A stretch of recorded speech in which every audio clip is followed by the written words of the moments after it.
Coming up on the Tall Mike Wine Podcast. Oh, cool. I would love a Tall Mike Wine Podcast coaster. Oh, and it's already pre-stained. I basically was a very strong, very proactive woman, and because of that, I was villainized. There was a guy on the Australian season who fell face first into the fire, and he burned his hands and part of his face. Made for great television. I had squirrels that lived in my roof when I first moved into the barn, and they peed on me one night. Oh, man. They literally peed on my head. If that's not love, I don't know what is. And now, the Tall Mike Wine Podcast. The cell phones have been silenced. The wine is poured. I am imagining you're going to join us, but don't if you're driving. Just use your imagination. And just like that, the podcast begins. Hello. Welcome to episode number 11 of the Tall Mike Wine Podcast. I'm Mike Stone. After a brief break from being here in the Vintner's Room, I'm back at Nicholson Ranch Winery in Sonoma for the podcast heard in 12 countries on 4 continents and 33 of our United States. Thank you for finding us. Tell your friends. Tell them all. Then make more friends and tell them too. And so on and so forth. On to what's happening here at the winery, the annual nesting of the swallows. Talk about a flurry of activity. You think you work hard? These tiny birds have just hit town, and they build a mud nest in a day, and they're ready to start having babies.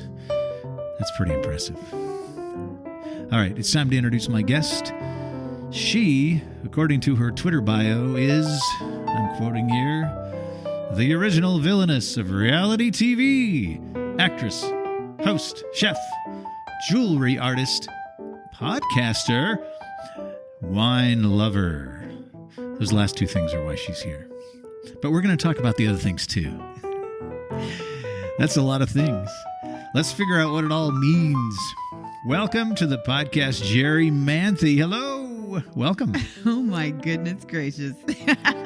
I had no idea what I was getting myself into today. You didn't know you would show up and I would have notes on a printed out page with your name at the top, spelled correctly. I'm very impressed. You spelled my name correctly and you got all of my adjectives right. I try to. Let's break it all down. I met you, I want to say 3 years ago. Driving. You were driving for Platypus. Yeah, I was doing wine tours. Yeah, Platypus Tours is a Napa-based wine tour company that does the bus tours to wineries all over Napa and Sonoma. They come to Nicholson Ranch on a very regular basis. You're not still driving for them, though? I am not, okay. No. I am actually private chefing right now. So there's the chef part. Yes. Are you cooking for families? Yes. I was hired by a family that was once located in Calistoga, but after the fires had to relocate to San Francisco to their house down there. The fires last year? Yes. The glass fire. What year are we in? Yes. I remember we had a year once. It lasted about 5 years. Yeah. They called it 2020. Yeah, it was the October 2020 fire. The glass fire. Yeah, the one that was really horrible. Yes. Yeah. Yeah, so I've been driving to San Francisco and cooking down there. How many days a week do you do that for them? I was doing it for 5, and then my client actually passed away. Oh. But I'm still cooking for his family. So hopefully not from something you... Never mind. My goodness gracious, no. See, we joke around on the horrible. podcast. We joke around on the podcast. No, it was not for my cooking. All right. Good Lord. Now let's do reality TV. Jerri was on Survivor. Now, before you roll your eyes and say, that's still on TV? And I think it is, right? It's totally still on. But this is back when network TV was still a thing people watched, right?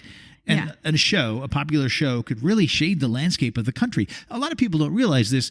You know, now you have so many shows, so many options. Many of them aren't even on regular TV. You know, they're cable channels, and now there are streaming channels. But back, was it 20 years ago? 2001? Yeah. 2001. 20 years ago. 20 years ago.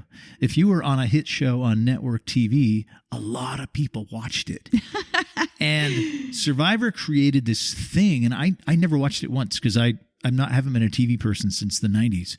But there was a time when I know restaurant traffic dipped every Wednesday night. I witnessed this myself, and someone said to me, "Oh, everyone's home watching Survivor." And I'd heard of it, but I'd never watched. And when this concept was explained to me, I was just like, oh, how sad. It was a TV phenomenon at the time. I was totally on season 2 the first time I played. So season 1 was in 2000? Yes. Okay. It's always struck me as appealing to our lesser nature as a species. Sort of the way they get all these people together and film them and film them and film them and cut it all together to turn it into a story. He's a good guy. She's a bad girl. It's called reality TV, but it's fake. It's real. It's just the edited version of the reality. Okay. So you were on the show in 2001. Yes. Explain villainous. So set me up from the beginning. Okay. Well, I mean, I basically was a very strong, very proactive woman. And because of that, I was villainized. Yes. As opposed to the men, who, by the way, were total wusses, who were made into heroes. It was not fair on any level. And if you go back and watch that season 2, everyone that watched it during the pandemic, because there's been a whole new rash of this younger generation that wasn't even around during season 2. Right. They've gone back now and rewatched it. Mm-hmm. And they're just like, I don't get it. Why was Jerri so bad? She didn't even do anything.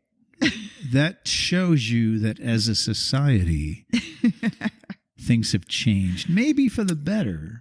Because a strong woman back then, it was very easy to vilify. It's still that way. Well, it is. It is and it isn't. I wish we were far more advanced than we were 20 years ago. We're not where we should be. Let's just put it that way. Totally but I did play 2 other times. And then the last time I played, I feel like I redeemed my character. And people were now rooting for me. And I was on the villain's team, but I was actually turned into a hero. Okay. Whoa, she's shape-shifting now. Well, any good villain does. That's right. That's right. If you saw the Terminator movie. So let's talk about the season 2 Survivor 2001. This was in the Australian outback. I actually auditioned or sent in a tape for season 1 and they did not pick me. At the very end of that, people caught on to it. And I knew a lot of people in the casting department and they reached out to me for season 2. They were like, Jerri, you're perfect for this show, but your tape that you sent us sucked so bad. We're going to give you 1 week to send us a tape that we can bring to the producers. So I taught myself how to edit video, VHS at the time. Of course. And also do voiceover stuff. I put together this really great video. Like, it was amazing. And I mean, I pretty much knew that I was going to get on that season. Okay. So you got on. They fly you to Australia. You go to the outback, which is, I guess, somewhere in Australia. And then how real is it as far as being Survivor? Oh, it's very real. Yeah. Like that, back then, especially, there was less medical care and the challenges were much harder because they were really trying to push the envelope of our safety. Now they will not do the same challenges that we did in Australia, like jumping off a 70-foot cliff into water that's filled with boulders. They did that? Yeah. Yeah. It was the scariest thing I've ever done. And I will never do that again unless my life depends on it. But right. No. I mean, they really pushed the envelope in that season, and even the season 3 in Africa, which I thought was like the worst thing ever. Now they're very cautious of people getting hurt. So there's a medical team always on standby if someone hurts themselves. Well, the thing is, if you think about appealing to our, sense of wanting to see sensationalistic things, don't you think they sort of wanted people to get hurt? Or no. What if somebody died? Well, I mean, in It'd Australia, be a huge story. It would be a huge story, and I kept saying it's going to happen eventually. But there was a guy on the Australian season who fell face first into the fire, and he burned his hands and part of his face, and he had to get medevaced out. Made for great television. It did, and actually, I think I would have been voted off that episode had he not fell into the fire. Oh, he took one for you. He took one for the team. He did take one for the team. Over the course of the season, which lasts how many episodes? It's like 14 episodes, I think, something like that, 14. And at some point, it's established that some people are good people and some people are villains. I'm totally flying blind here. I'm trying to get to how did you get to be the villain? Or was it predetermined? No. Mark Burnett actually said to me later on, he was like, Jerri, I had no idea you were going to be so tough. He thought I was like some hippy dippy chick who goes to Burning Man. That's what he thought. And when I got out there, like, you're in full blown competition mode. I turn it on. Like, I played sports my whole life. So if I'm in a competitive situation, I'm very proactive and aggressive. And I think that definitely came across kind of rough. Not to mention, I was very outspoken about things like there was a guy I caught eating beef jerky. There was a chef on my team who couldn't make rice, and we were starving and no one wanted to eat it. So I was like, what is going on? Like, I was always the one standing up going, this is not okay. So you're questioning things. So obviously, Yes. You're a villain. So I was a horrible person. You're a I was bad horrible. Wow. And then I guess you got voted off the island at some point. Eventually, Well, yeah. it wasn't really. Well, it is an island. It's Australia. Yeah, very large island, but yes. So you've been on 2 other times? Yes. They had like reunion shows, or what happened? The second time was the All-Stars, and that one was in Panama. And that was like the worst experience of my whole life. I literally thought we were going to die one night. It was awful. And then the last time I played was in Samoa. I think she's going to die. Make sure the camera's rolling. That's what I really hate about it. I almost quit, and I'm not a quitter. Like, I was pushed to my very limits. And then the last time I played was in Samoa. Okay. Well, you've gotten to do some nice traveling. Yeah. And almost die. Yeah, but I didn't really get to enjoy anything. I was gonna say, starving the whole time. Should we have a few sips of wine? Yes, please. I thought you'd never ask. I poured some wine, and we do that on this show. We sip wine. We talk about it. We talk about other things. What is this that we're drinking? In the glass right now is a Chardonnay from Nicholson Ranch. This is special on a few fronts. One, it's a Chardonnay that's fermented in stainless steel. 100% stainless steel? It's fermented in stainless steel, but then it is aged briefly in neutral French oak. Ooh. 10 months. Ooh. To soften it up just a little bit. Sometimes those Chardonnays that are all steel and go right into the bottle, they're a little bit like zzz. Yeah, they make me feel like I'm biting into a piece of tinfoil. There you go. See, Yeah. that sensation. So this softens it up a little bit. So this is nice and soft. It's got just a little bit more richness than you would expect in a stainless steel fermented wine. But it's I love neutral oak. nice fruit, lemony, pineapple-y. That is so nice on the nose. I almost don't want to drink it. Please drink it. This is special for a couple of reasons. One, it's been aging a while. This is from the 2014 vintage. Oh, goodness gracious. Here's Hold on, I'm having a moment over here. take your time. Take your time. This is amazing. So here's the better thing about this. This has been a thing that's been going on since the beginning of the pandemic. We started pouring this wine in the tasting room. 2014 was one of the biggest harvests ever here at Nicholson Ranch. So we made a lot of this wine. And it was about time to start selling it in the tasting room, and we shut down. So Deepak, the big boss, who's been on the show 3 times now, Aw, I love Deepak. he said, well, there's nobody coming to see us. We got to sell this wine. Let's put it on sale by the case. What? For half price. What? So this wine is on sale by the case for half price. What does it go for? Well, it's usually $36 a bottle, so that would be $18 a bottle times 12. What? $18 a bottle? Yeah, you have to buy a case, though. But then you can put it in your fridge, and you can just drink it every night. This is amazing. It can be your summer wine. It could be. You can also buy it on the website, nicholsonranch.com. Click on Case Sale. The finish on this is lingering forever. The neutral oak gives it Love that it. finish, gives that extra little bit of texture, makes the finish go on and on and on. Oh, my goodness. But, This you is know, like- it's an 80-something degree day outside right now. This would be nice, right? Yeah. You're outside and you were at the beach or you were at the pool or anywhere warm in your if I- backyard doing a little bit of gardening. If I had a case, I could do all of that. You just never stop. In fact, I might actually have to get a case on the way out. Perfect. Cha-ching. Sold. NicholsonRanch.com.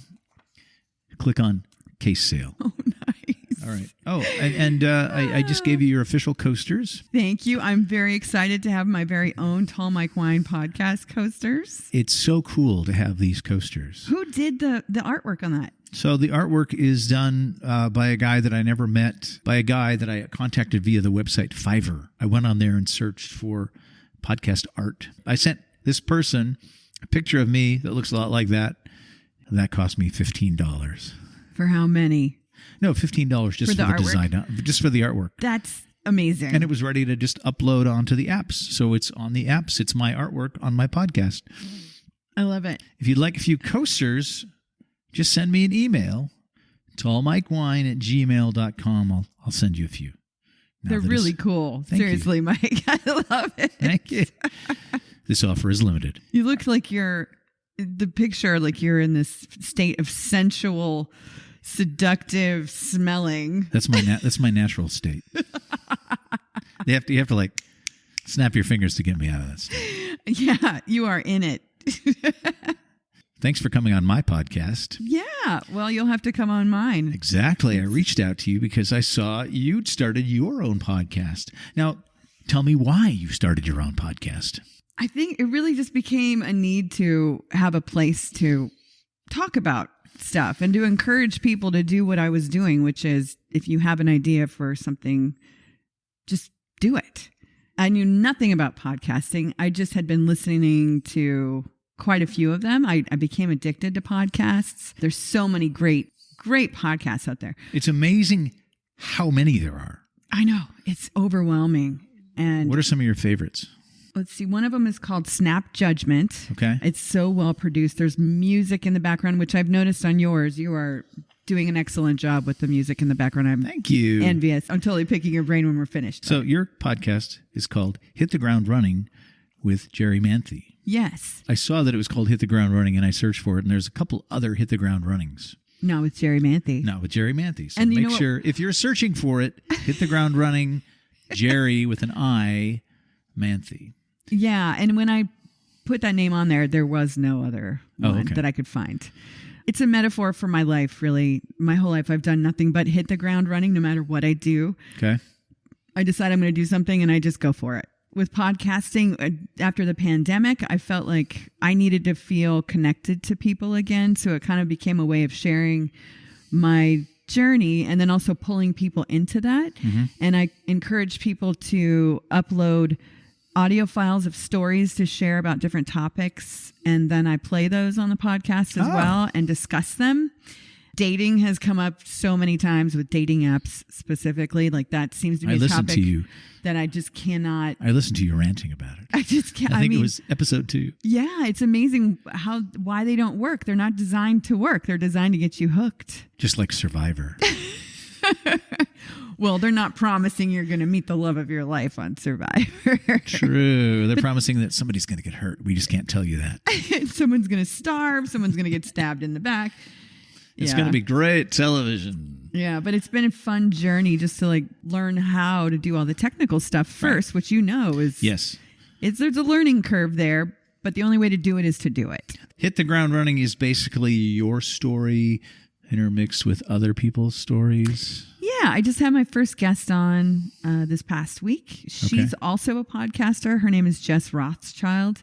She's one of my favorite people. She literally taught me how to set up a podcast, upload everything, how the whole system worked. Her podcast is called Hot Takes and Deep Dives. Mm-hmm. She had Rosie O'Donnell recently, Isaac Mizrahi, and me. So I feel like I'm in really good company with her, actually. I'm in a couple of groups on Facebook that I follow.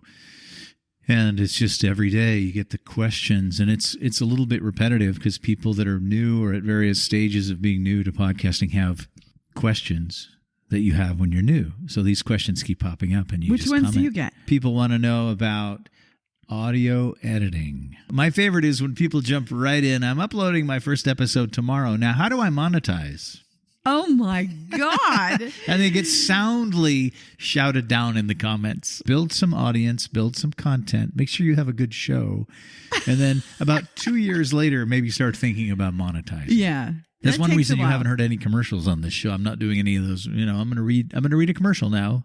Oh yeah. Because I'm not doing this to make money. I have a job here at Nicholson Ranch, and I do this for fun. If it turns out someday that I have such a huge audience that someone is clamoring to sponsor my show and write me a big fat check, then of course we'll talk about that. But that's not why I'm here. Right. All right, back to your bio. Actress. So I'm guessing you were in LA trying to make a go of it when the whole Survivor thing happened. Yes, I've been an actor since I was 9 years old. I've been involved in theater long before I ever moved to LA. Where did that happen? Well, I was an Army brat, so I moved around all over the world. I lived mostly in Germany, and the way I worked the system basically was if I moved to a place that didn't have a theater program, I would start one. I was in love with the theater, and I still am. I miss it terribly. But at some point, I knew that I wanted to do television and film, and I was in Florida at the time. As soon as I decided I wanted to try to make a go of it, I met a manager in Florida from LA. I auditioned for him, and he said, "When do you want to move?" And I said, "Right now." Okay. How old were you? 25. And he said, "When do you want to go?" I said, "Right now." He's like, "No, I'm serious." I'm like, so am I. You don't understand. I'm Jerri Manthey, and I'm going to hit the ground running. Hell yeah. See, that's what I'm saying.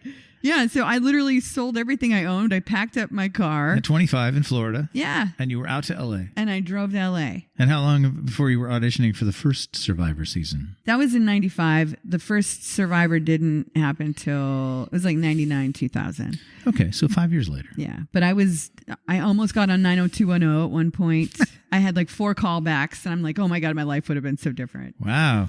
And even before I moved to LA, I almost got into I think it was Martin Scorsese. They were going to do a movie about Noriega, and I auditioned for the part of his girlfriend, and it was going to happen. Let's just put it that way. Okay. And then they nixed the film.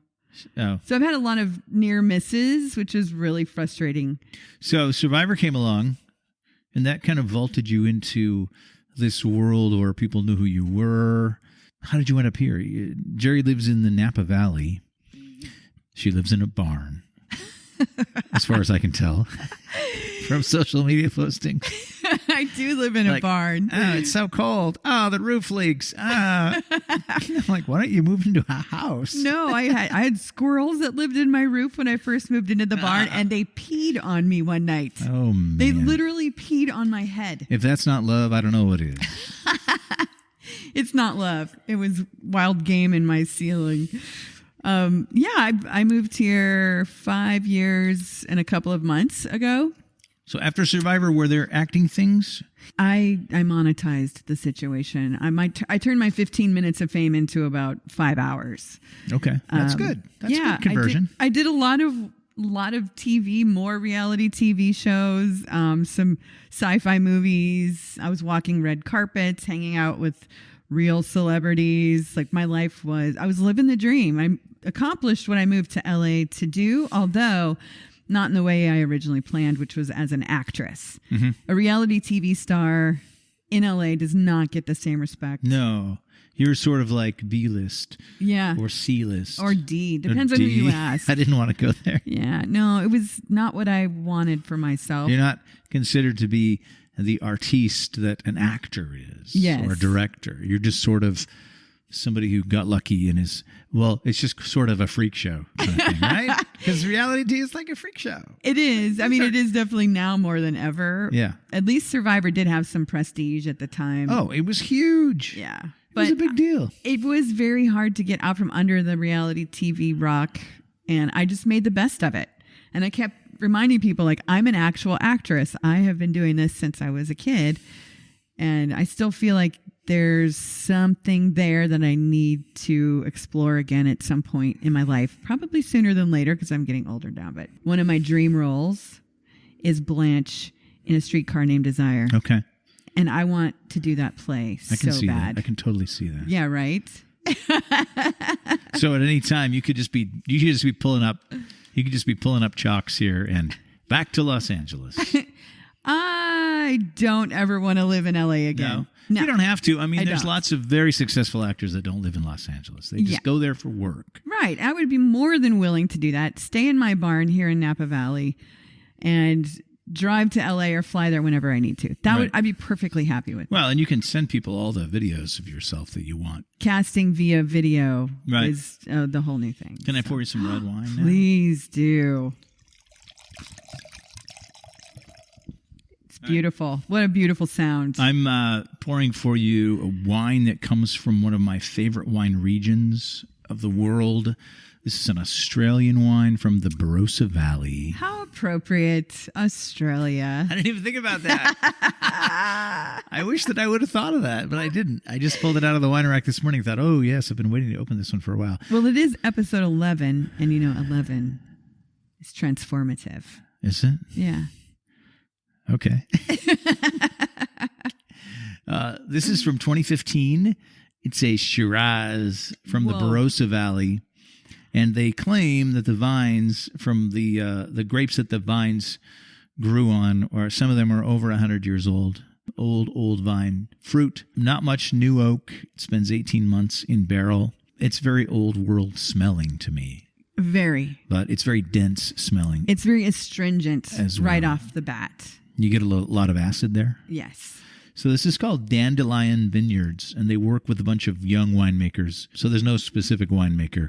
But this one is called Lionheart of the Barossa Shiraz 2015 And look at all those awards it won. Oh, look at all the little stickers. There's all so the many gold stickers on there. Look at all the stickers, man. They won stickers. You pulled out the good stuff. Amazing. Color, very dark, as is typical of the Barossa Valley. They have wines there that are typically very extracted. You get a lot of extraction from the skin of the grape, which means you get these really dark wines that after you take a few sips, your teeth are already turning blue, which I love. Are my teeth going to be blue when I leave here? They might be. Your tongue might be black. I can't help you with that. Son of a bitch. It's all right. You can go brush your teeth. I know, and I wore white pants. That's like the cardinal sin when you go to a winery. You're fine. Don't ever wear white pants. You're fine. It's really dense. It's got nice, like red and almost purple fruit. Lots of berries, like almost like a plums. Yeah, this is definitely jammy. I was not expecting a wine that would be just that easy to drink. I was expecting something that was a little more tannic and a little bit more like I'd have to chew it. Might have been a little more like that a couple of years ago. These wines, they put a screw cap on them.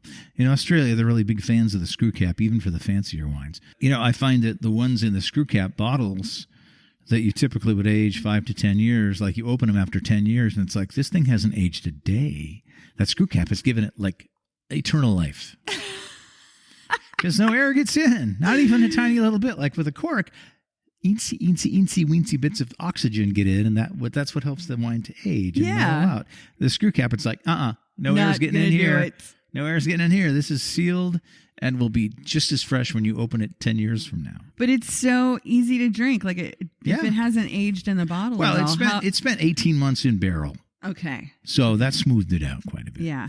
But it's delicious, isn't it? I am actually pleasantly surprised. I was a little bit concerned on the nose that I wouldn't like it, and I am in love. This is a very soft wine with a very astringent nose off the top. Like I was not expecting this. This is delicious. Thank you for sharing. Oh, you're welcome. This is what the show's all about. It's a wine podcast. We drink wine. We talk about other stuff, but we drink wine. Well, drinking wine is one of my favorite things. So we didn't actually get to the whole, why did you move to the Napa Valley? Well, as a chef, I used to run a kitchen at Burning Man. Okay. I worked for the founders. So you are the hippie that goes to Burning Man. I did go to Burning Man. I would not call myself a hippie. I absolutely detest and want to throw up in my mouth when I smell patchouli.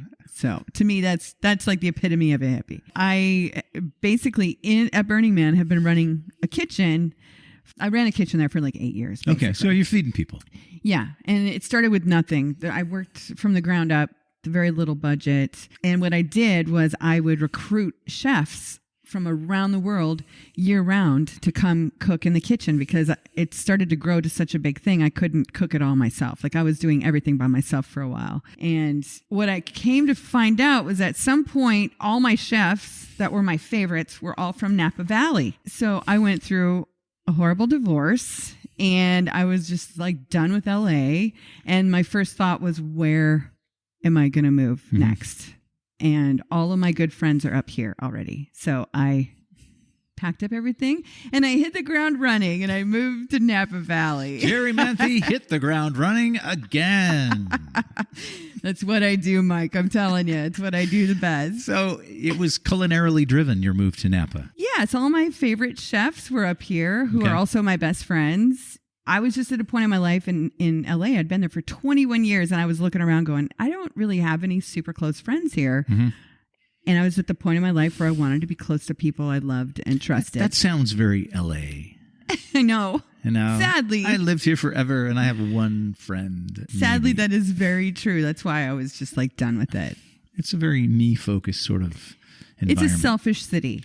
Everybody's there chasing a dream. Right. And looking around the room when you go to a party to see who's walking in the door and who's looking at them. Right, And it's right. just very shallow. I lived in LA for a year. 1 year. I managed a restaurant. I didn't move down there to like move and to go into anything. You know, I didn't move down there for movies or anything. I just moved down there because it was a change of scenery. I remember I had an interview with a restaurant for a job, and the restaurant was in Beverly Hills. Ooh, which one? It's not there anymore. Oh, nature of the restaurant business. yeah. I put my interview suit on and got all shaved and cleaned up and drove into Beverly Hills, and I had some time to kill, so I went into the Starbucks. You know, I'm all cleaned up and I'm wearing a suit, and I walk in, and the woman behind the counter, I could just see her doing like math in her head, like, who is this guy? Am I supposed to know who he is? Who is this guy? Right? Yeah. 'Cause I'm wearing a suit. You know, it's the middle of the day, Yeah. and I'm wearing a suit. Who is this guy? Who is this guy? He must be a celebrity. He's wearing a suit. Which producer is this? You know, which famous guy is this? Should I know who he is? And she was all smiles and just really just beaming at me. That's LA right there. wanted to Who say, are you? What can you do for me? I wanted to say, cool it, kid. I'm nobody. Get me a coffee. You'll never work in this town again, kid. All right. So you came to Napa to follow your dream of being a chef.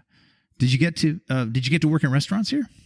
Oh my God, yes. So I actually started as a private chef down in LA. I worked for Will and Jada Smith for a little while. There's somebody. They were amazing. They're such amazing people. And I put myself through culinary school. I got the degree. I came up here. I actually was the general manager of Visa Tui. Did I ever tell you about that? No. Yeah, the busiest winery in all of Napa Valley. It's super busy. They have a delicatessen that just cranks out the food all day. People sit and they eat their picnics. 250 cheeses, There's a cheese grocery department, a gift department. I ran all of that. I didn't even touch the wine side of the business. I did all the front marketplace stuff. Okay. But that's when I started to really learn about wine. And they had over 60 wines, which is just insane to think about. I started asking a lot of questions with I'd go to work in the morning, I'd step into the lab, and the first thing I'd do is like, hey, what's going on with the grapes today, guys? And I mean, I live in the middle of a vineyard in a barn, so I could see physically what was going on in the vineyards, but I didn't know yet the process of the growth of grapes.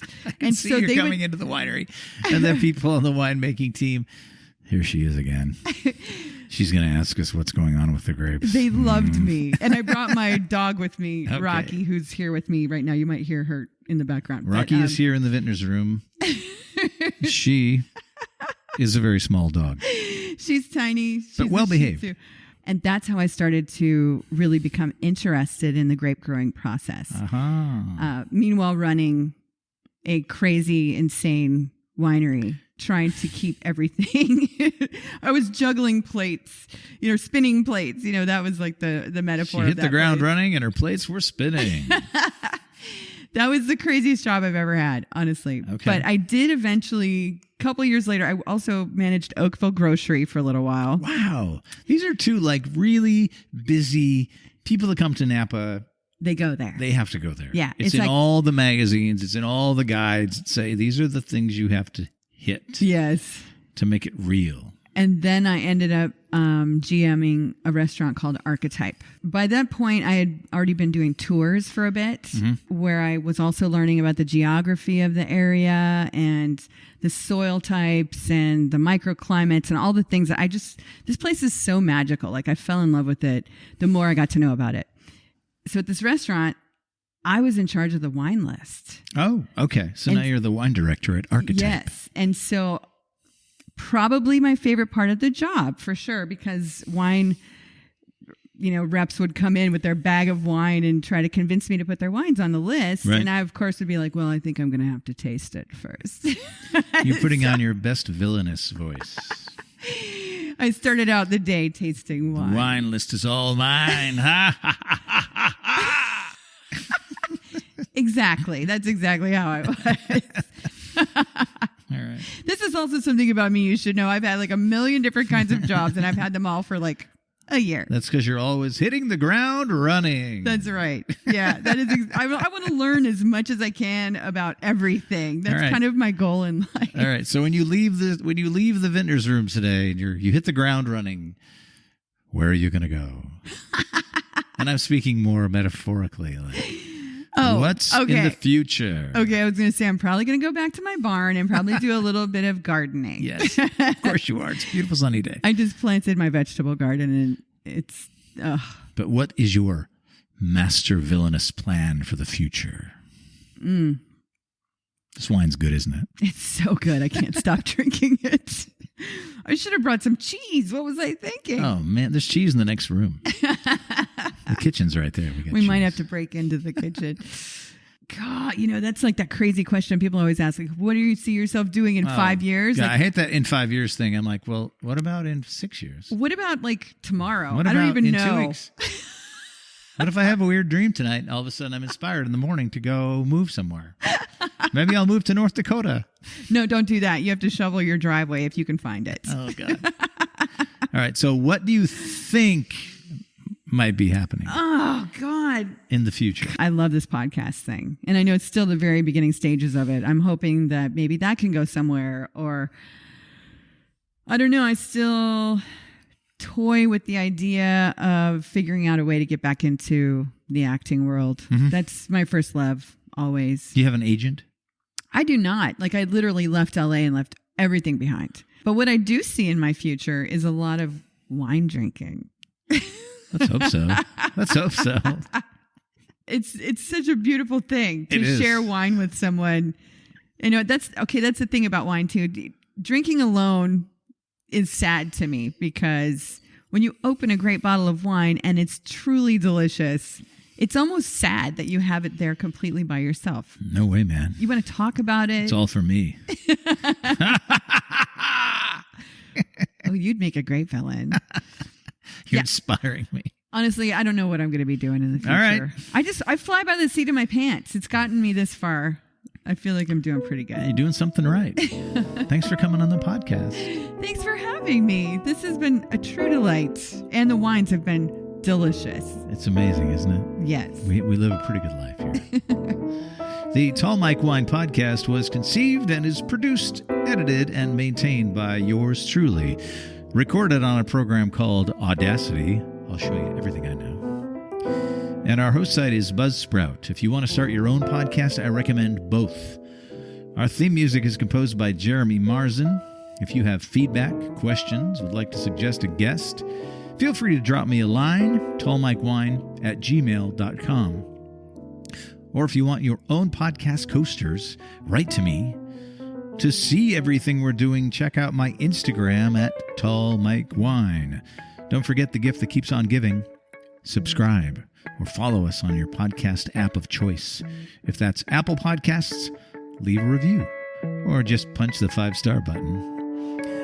You know I'm worth it. Join us again soon here in the Vintners Room at Nicholson Ranch in Sonoma. For now and always, I'm Mike Stone. Cheers.